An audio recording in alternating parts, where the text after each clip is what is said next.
Hi, everybody, it is I, Mr. N, and it is 2 p.m., and you know, of course, what that means. It means that we are going to be continuing the story of Prince Not So Charming Once Upon a Prank. Now, you may remember when we left off last time in the story, Carlos had lost all of his weapons in the quicksand. And a fire-breathing dragon had found him and chased him through the forest, but not because it wanted to eat him, because it thought that he was the ice cream man, and it wanted some ice cream. And he discovered that this dragon is not a mean dragon, it's a dragon that knits scarves and loves ice cream. And then Gilbert and the horse Cornelius showed up, and they were riding in and they were going to slay the dragon, and Carlos threw acorns at them and made them fall off, or made Gilbert fall off the horse and the horse run off, so that the dragon would not be felled. And that is where we're picking up today. So let's dive right in, shall we? Are you okay, Gilbert? Carlos asked. What hit me? Gilbert asked. An acorn. I hit Cornelius, too. Suddenly, the recent hand buzzer incident flashed into Carlos's mind. Man, that horse is gonna kill me. Gilbert shook off a bit of his dizziness and raised himself onto his elbows. You felled Cornelius and me with acorns? Gilbert asked. Carlos nodded. While we were at a full gallop? Gilbert asked. Carlos nodded. At the same time? Gilbert asked. Carlos nodded a third time. Gilbert quickly looked around to make sure that no one else had seen his fall. No one had. How did you do all that? He asked.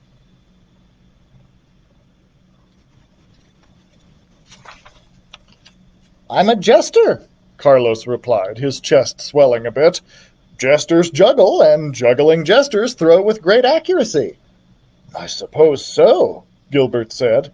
Now I have a question for you. Carlos's expression grew hard. What are you doing here? Gilbert rubbed the raw spot on the back of his head and sat up. Your father sent me. What? Carlos asked. Why? Gilbert looked uncertain. After you went into the forest with your wheelbarrow, I took the king aside and explained that our lessons hadn't gone very well. Carlos's face flushed. What Gilbert had said was true, of course, but Carlos still felt insulted. He was insulted that Gilbert and his dad were talking about him behind his back.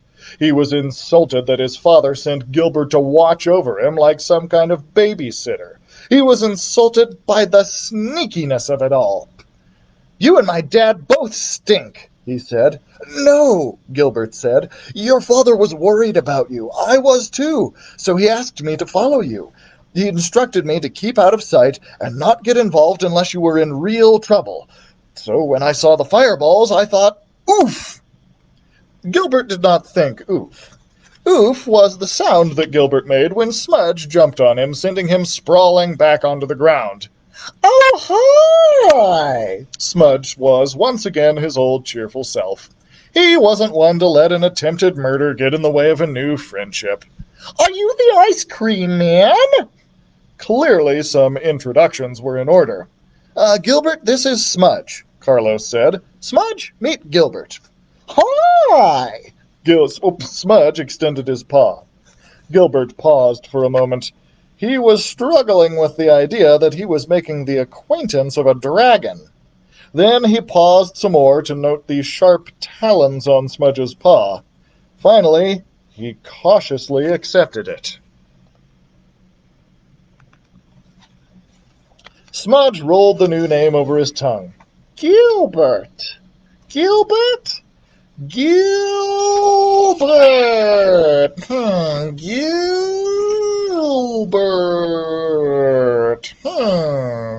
Smudge twisted his mouth into a thoughtful grimace. Can I call you Gert? No, Gilbert said. Gert. Smudge nodded. As far as the dragon was concerned, the matter was settled. I don't fireball people, Gert. I knit. See? He held up his scarf. I thought I saw fireballs, Gilbert said. You did! Those were laughs! Oh, wrong voice. You did! Those were laughs, Carlos explained. Laughs? Gilbert asked. Big laughs, Smudge corrected. I did a comedic juggling bit, Carlos explained. Cece is so funny, Gert, Smudge said. So funny, I laughed so hard. The memory of Carlos's routine brought out more laughs and a few tiny fireballs. Cece slayed me. Carlos's eyebrows went up. I slayed you? He asked. I did slay you, didn't I? Yes, indeedy, Smudge replied. Chapter 8. Oh, this is not the kind of slaying I had in mind, King Carmine said, and I think you know that. The king slumped in his throne. He looked a bit more tired than usual, and he always looked sort of tired. Yeah, I know, Carlos admitted, but the slaying I did is a lot harder than the slaying you wanted me to do. Smudge nodded. His forked tongue slurped up the last dribbles of his fudgesicle. Cece's right. Dragons don't like jokes much.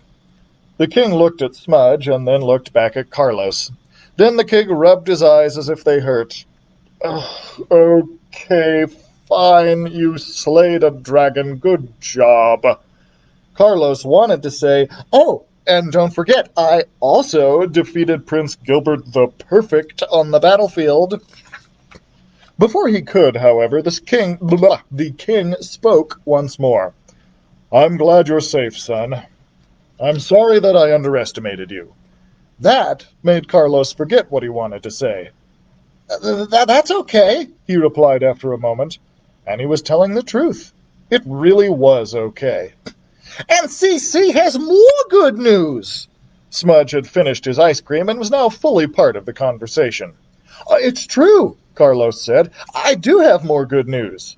The king sank a little lower in his throne. Oh, geez, what is it? I hired you a new lamplighter, Carlos said. You did? The king asked. Who? Then he figured it out. Wait, no, we are not keeping a dragon in the castle. Why not? Carlos protested. Because he is a dragon, the king said. They are not safe, and he is oof.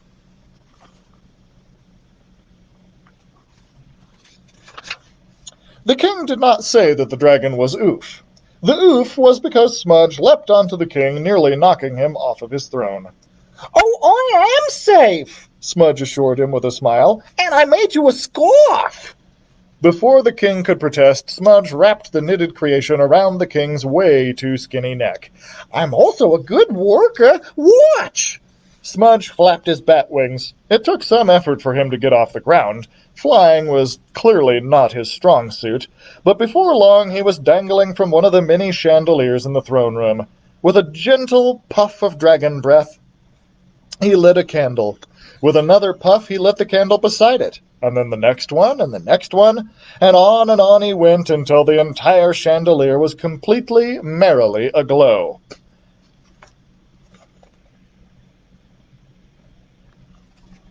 See that?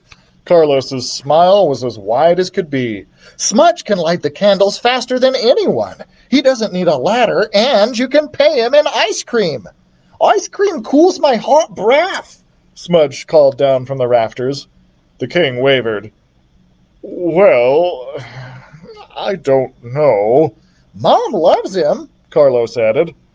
She met the dragon? The king asked. Carlos nodded. She saw us come in. She said it would be exciting to have a dragon around the castle. The king rolled his eyes. Oh, that sounds like something she'd say. Smudge gently rocked in the chandelier as if it were a porch swing. I'll knit you a sweater. Okay, the king whisper sighed.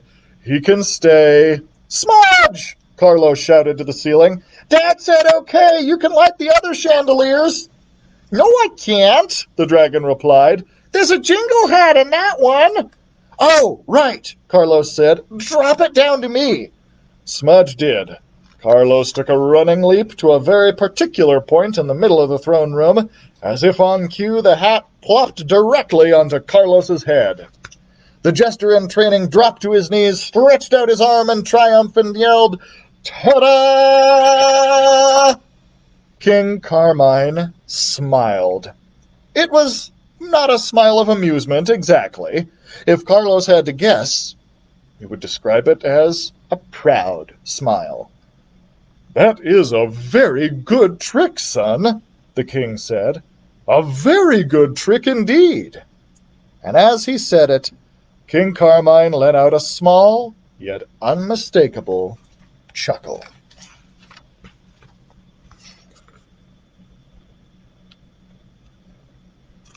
And that brings us to the end of Prince Not So Charming Once Upon a Prank. I do have some reflection questions for you guys on this one, so let's dive right into them, shall we? Question number one, what was the third part of Carlos's routine? He had a routine that he was going to go through for his dad at the beginning of the book, and what was the third step in that routine? Number two, what color is Smudge? Number three, if you could be either Prince Gilbert or Prince Carlos, who would you want to be? Number four, what is the somewhat enchanted forest filled with? It's filled with a whole lot of something. What was that something? And number five, what is the name of Carlos's jester mentor? So, if you guys want to answer in the comments, you're certainly welcome to, or you can just answer at home. Either way, I hope you enjoyed that story, guys. If you did, be sure to tune in on Monday at 2 p.m. as we get ready to start a whole new story. It's going to be awesome. Of course, don't forget to check out our other live programs as well. Toddler Time with Miss Becky, Stories with Sunny, and Creating with Constance. The libraries are open to the public once again, but you can still get curbside service if you prefer, and you still have access to digital content through sweetwaterlibraries.com. Don't forget also to come in and check out our grab-and-go craft bags at each of the 3 buildings this week. We have a different one every week. And thank you so much, guys. We'll see you on Monday.